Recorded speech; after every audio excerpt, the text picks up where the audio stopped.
Assalamualaikum warahmatullahi wabarakatuh. Kami daripada kumpulan 13 akan membentangkan mengenai tajuk isu dan trend pengurusan kurikulum dalam bilik darjah. Kumpulan kami terdiri daripada 5 orang.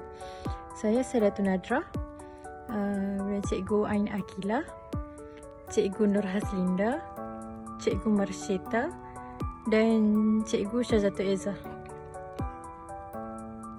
Pendidikan merupakan satu benda aras yang sering digunakan untuk mengukur tahap kemajuan sesebuah negara.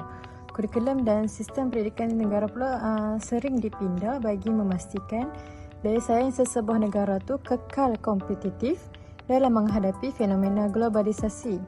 Tekanan untuk mendapatkan pendidikan yang terbaik menyebabkan pelbagai pihak mengemukakan pandangan tentang kaedah terbaik yang diperlukan untuk mendidik generasi muda pada masa kini. Oleh itu, kurikulum kini terbahagi kepada 6 bahagian. Itu yang pertama, kurikulum abad ke-21, kurikulum futuristik, kurikulum konseptual, kurikulum tematik, kurikulum kemahiran berfikir, dan yang terakhir, kurikulum pelajar berkeperluan khas. Untuk kurikulum yang pertama iaitu kurikulum abad ke-21 yang merupakan salah satu ciri pembelajaran abad ke-21 yang berkesan, iaitu strategi dia berpusatkan bahan dan kemudahan terutamanya berkaitan ICT untuk menyokong pembelajaran abad ke-21 ini. Kemudian keperluan yang diperlukan kepada perubahan ke arah pembelajaran abad ke-21 ini, guru perlu ada persiapan kepimpinan, persiapan guru, persekitaran sekolah yang kondusif dan persediaan bilik darjah yang selesa. Untuk yang seterusnya, yang kedua, kurikulum futuristik. Kurikulum ini merupakan pengajaran dan pembelajaran yang mampu memenuhi kehendak masa hadapan dari pelbagai aspek, iaitu teknologi, pedagogi, keperluan sumber manusia dan perubahan ideologi. Reka bentuk kurikulum ni dia bersifat futuristik, iaitu untuk memenuhi keperluan pendidikan masa kini dan keperluan pendidikan masa hadapan. Dan kurikulum ni relevan dalam banyak keadaan, dia mengikut aliran pembangunan dan kemajuan teknologi. Yang seterusnya, kurikulum yang ketiga, kurikulum konseptual. Kurikulum ini menumpukan kepada kepelbagaian aspek persekitaran pembelajaran sama ada di bilik darjah, makmal, tempat kerja ataupun kehidupan seharian. Teori ini menggalakkan pendidik memilih atau mewujudkan persekitaran pembelajaran yang merangkumi pelbagai pengalaman sama ada dalam konteks sosial, budaya, fizikal ataupun psikologi untuk mendapatkan hasil pembelajaran yang dihasilkan, yang diperlukan dalam pembelajaran. Untuk kurikulum yang keempat iaitu kurikulum tematik. Pembelajaran ni secara membuat ataupun mengalami secara sendiri, iaitu sesuatu aktiviti yang learning by doing.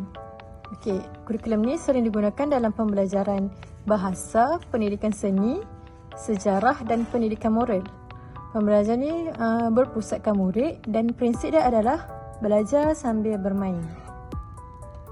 Kurikulum yang kelima iaitu kurikulum kemahiran berfikir. Kurikulum ni cara berfikir yang berstruktur dan berfokus menggunakan alat fikir dan teknik penyoalan yang berkesan. Pembelajaran ini merupakan pembelajaran asaskan diri di mana satu program yang membolehkan murid belajar secara kendiri melalui penggunaan bahan pembelajaran.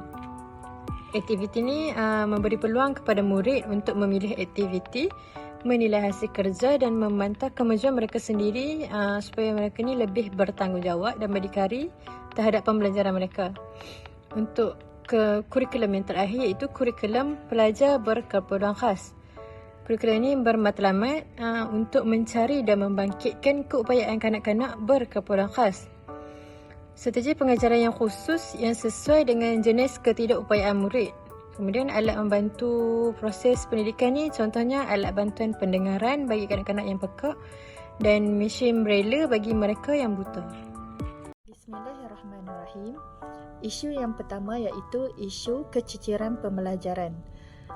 Keciciran pembelajaran ditakrif sebagai murid yang bersekolah mengalami kemerosotan, pengetahuan dan kemahiran dalam menguasai pembelajaran, terutama dalam kemahiran literasi dan numerasi.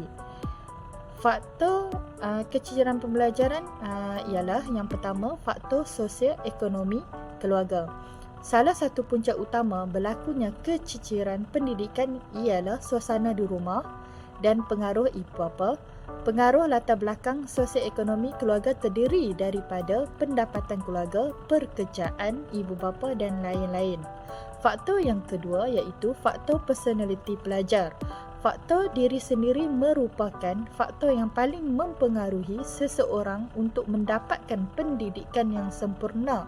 Sikap, minat dan motivasi pelajar memainkan peranan penting dalam mempengaruhi keciciran di sekolah. Faktor yang ketiga iaitu faktor luaran. Faktor-faktor persekitaran sekolah, pengurusan sekolah dan prasarana sekolah juga boleh menyebabkan keciciran dalam pembelajaran. Keciciran juga boleh berlaku akibat faktor luaran seperti budaya dan persekitaran, gaya pengajaran guru serta pengaruh rakan sebaya. Okey, masalah yang kedua adalah masalah isu murid disruptif. Disruptif merujuk kepada tingkah laku yang tidak normal dan terkeluar dari nilai dan norma sosial masyarakat. Secara konsepnya, ianya bertentangan dengan tingkah laku yang lazim yang dianggap persepsi, perasaan dan perlakuan yang pada kebiasaannya dialami oleh banyak orang dalam sesebuah masyarakat. Okey. Faktor-faktor murid disruptif adalah boleh disebabkan oleh masalah keluarga, kesihatan mental, gangguan pembelajaran, interaksi sosial, kaedah pengajaran yang tidak sesuai dan juga ketidakstabilan emosi. Masalah keluarga disebabkan oleh lingkungan keluarga yang tidak stabil. Murid itu mungkin kurangnya perhatian daripada ahli-ahli keluarga, sama ada ibu, ayah ataupun adik-beradik yang lain. Yang kedua, kesihatan mental. Kesihatan mental mungkin murid itu mengalami masalah kesihatan mental seperti gangguan perilaku atau kecemasan yang boleh menyebabkan berlakunya murid perilaku disruptif. Gangguan pelajaran disebabkan oleh ketidakfahaman seorang murid itu terhadap pengajaran yang diajar oleh guru tersebut, menyebabkan berlakunya kebosanan ataupun frustasi, menyebabkan murid tersebut berlaku disruptif di dalam kelas. Yang keempat, interaksi sosial. Faktor sosial seperti tekanan daripada teman sebaya, konflik interpersonal juga merupakan salah satu faktor mengapa murid itu berlaku perilaku disruptif. Faktor yang kelima adalah kaedah pengajaran yang tidak sesuai, merupakan faktor mengapa murid berlakunya masalah disruptif di dalam kelas. Ini kerana guru tidak mencari kaedah yang sesuai dengan pengajaran pada waktu tersebut.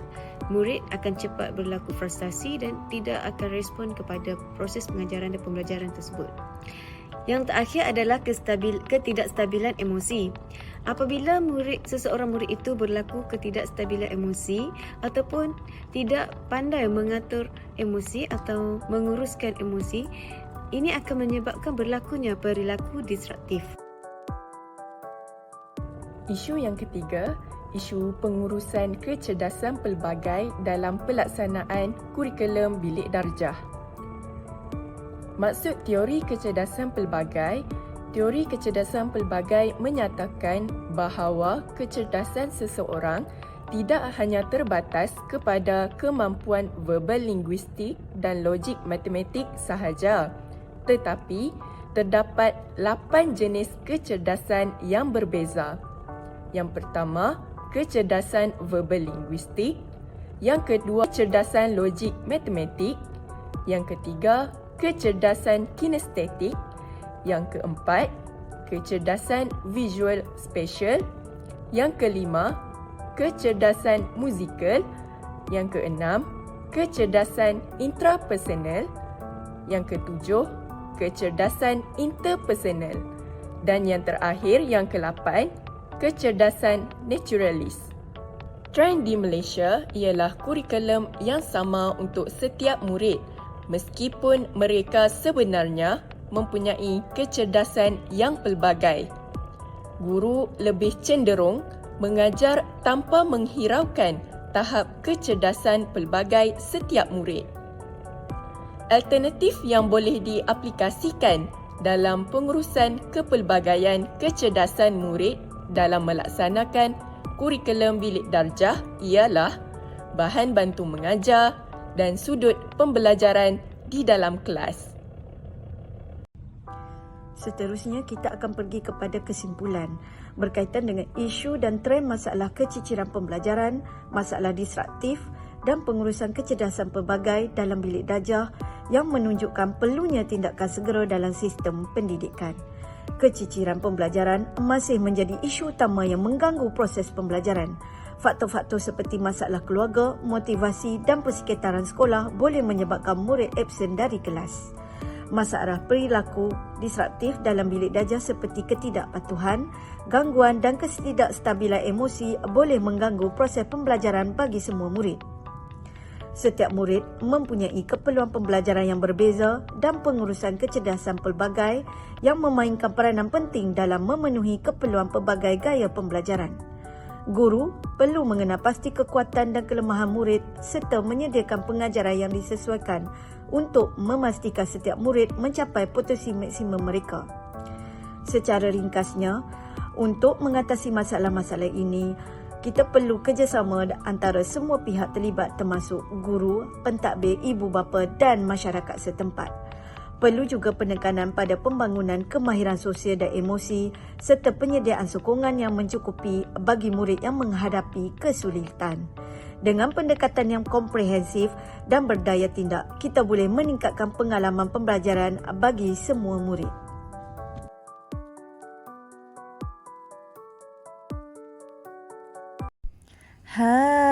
Ingat dah habis? Belum. Jom kita sama-sama saksikan sketsa ini.